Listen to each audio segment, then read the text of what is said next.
Bu uyda Hindistonni ozod ko'rishni chin dildan istagan har bir askar uchun joy bor. Ayting, bu yerda o'zi xohlaganicha qolishi mumkin, oyijon. Mayli. Rahmat.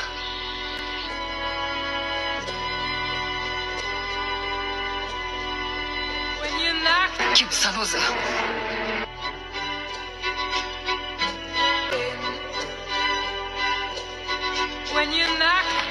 Askar Mohankant, leytenant Byorton amalga oshirgan ishingdan juda ham mamnun.